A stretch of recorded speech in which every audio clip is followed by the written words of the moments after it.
ይሄንን መልእክት ማስተላልፈው እንግዳ ለሆነ ሰው ብቻ ነው። ጥር 30 የመጥምቀ መለኮት ቅዱስ ዮሐንስ እንደሚነግስ ታውቃላችሁ አይደለ? ድግሱንስ ማን ነው የሚደግሰው? ታውቁታላችሁ? አታውቁትም?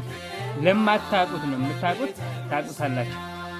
ድግሱን ጥር 30 እና ሰኔ 30 የሚደግሰው የጫጫ ከተማ ህዝብ ነው።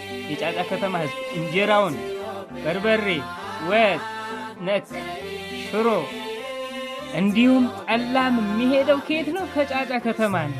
ስለዚህ ይሄንን ደግሞ የማታውቁ ሰዎች መሳተፍ ትችላላችሁ። እንጀራውን በማስተባበር ጠላውንም በመኪና ነው የሚወርደው። ሌላ እኔ በራሴ በበኩሌ የምወጣበት የምገዛው ምን እንደሆነ ልንገራችሁ። አንድ በሬ ብቻ ነው። ከዛ ውጪ ምንም የምገዛው ነገር የለም። ምንም ወጪ የለብኝም። ግን እስካሁን አምና በርበሬ እነገሌ ይችለዋል ነበር የሚባለው። አሁን እስካሁን ምንም የሰማው ነገር የለም። ማን እንደቻለ በርበሬውን እችላለሁ፣ እኔ በርበሬውን እገዛለሁ፣ እኔ ዘይት እገዛለሁ የምትሉ ካላችሁ መግዛት ትችላላችሁ።